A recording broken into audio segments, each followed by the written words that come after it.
श्री कृष्णा, राधे राधे। आप सभी को गाज माता व्रत की हार्दिक शुभकामनाएं।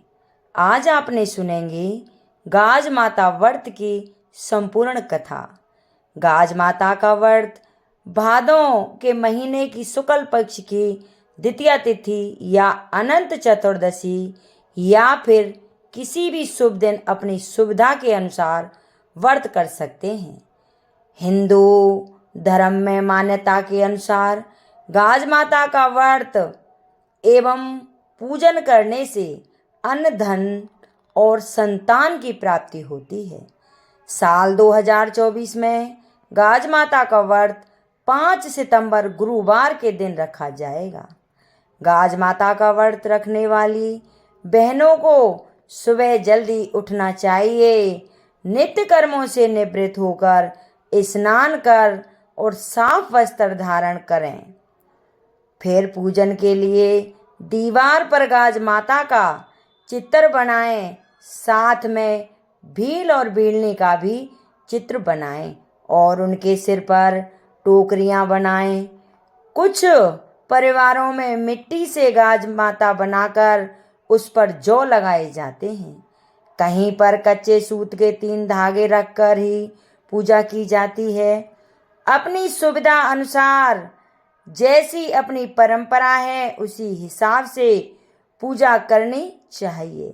इस व्रत के दिन अपने कुल देवता या कुल देवी की भी पूजा करनी चाहिए।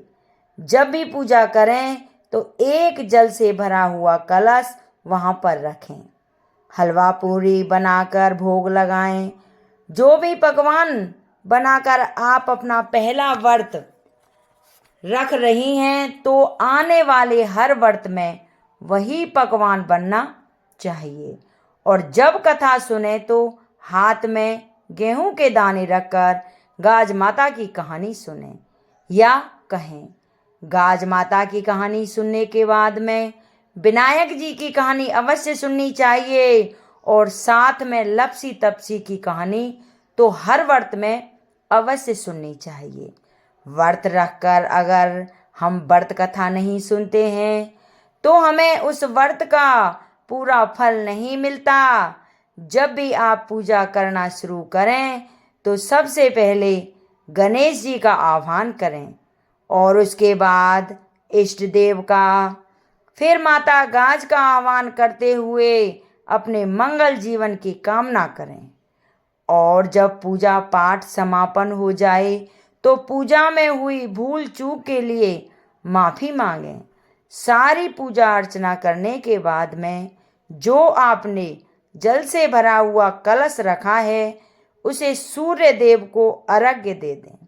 अर्घ्य देने के बाद में अपनी सास और जेठानी के चरण स्पर्श करके उपहार स्वरूप उन्हें कुछ रुपए, साड़ी दान में दें।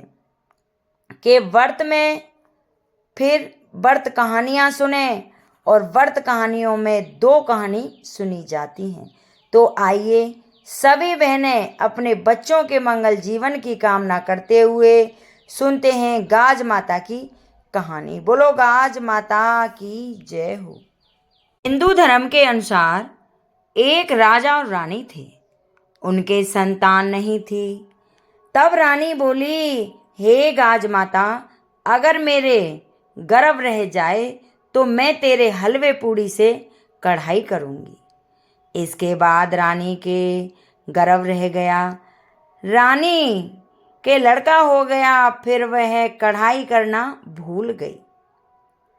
तब गाज माता ने सोचा कि यह तो मुझे भूल गई।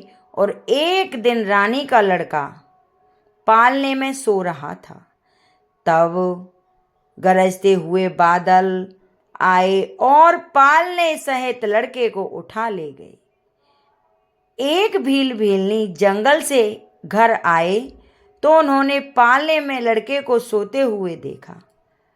उनके कोई भी बच्चा नहीं था, इसलिए वे बच्चे को देखकर बहुत खुश हुए और पालने लगे।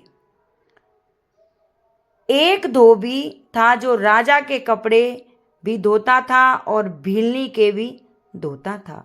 जब मैं राजा के घर आया तो देखा कि वहां पर शोर हो रहा था कि गाज माता लड़के को उठा ले गई। तब धोबी बोला कि आज एक लड़के को मैंने भील के यहाँ पालने में सोते हुए देखा है।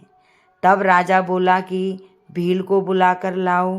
जब भील आया तब राजा ने पूछा कि तेरे घर लड़का कहाँ से आया?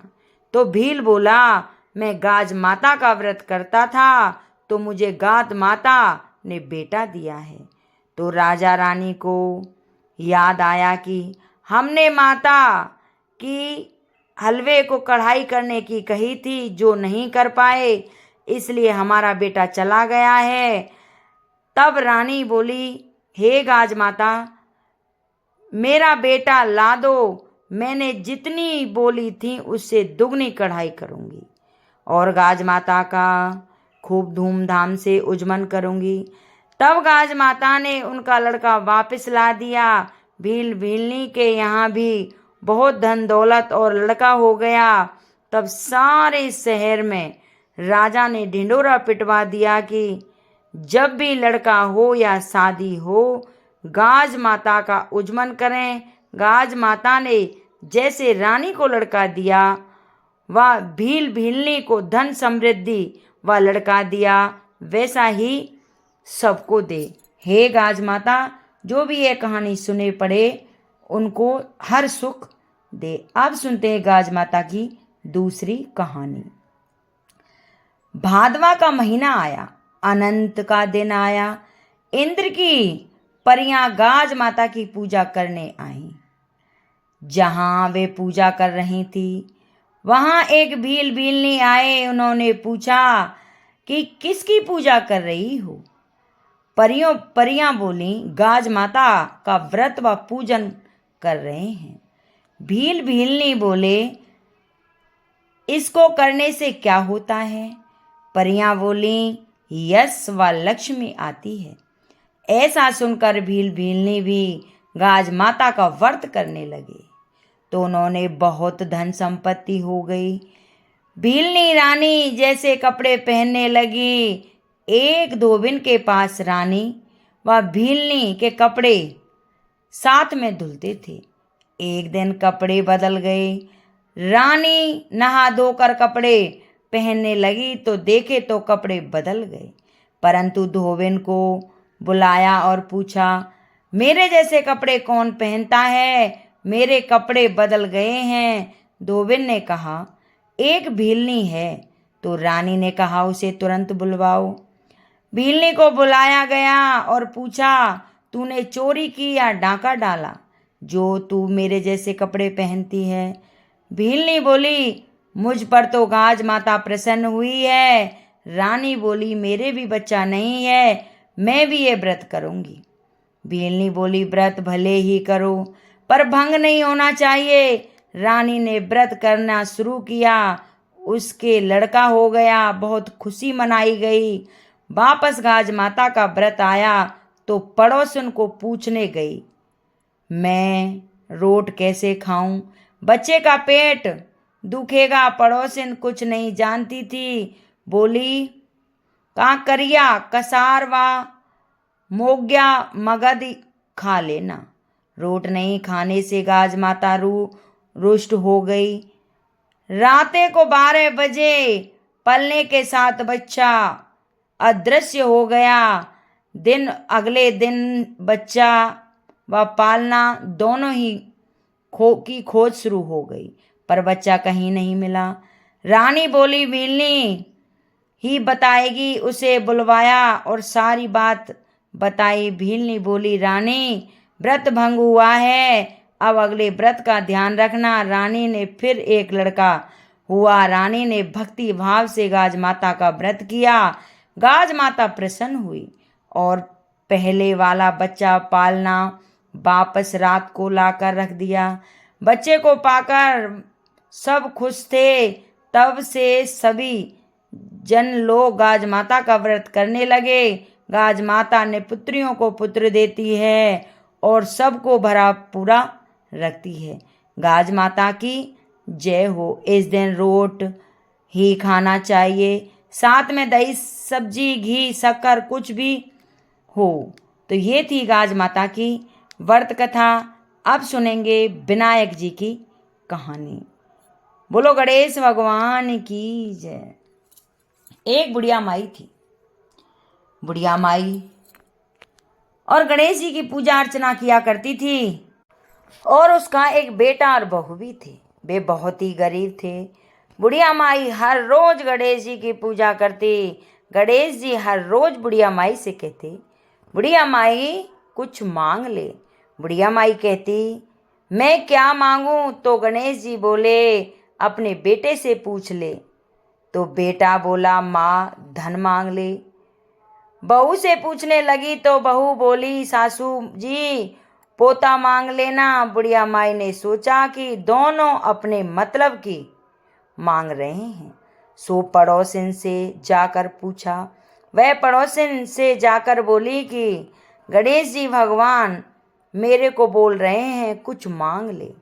तो पड़ोसिन बोली, ए पगली, क्यों तो धन मांगे, क्यों पोता मांगे? थोड़े दिन की जिंदगी है, अपनी सुंदर काया मांग ले।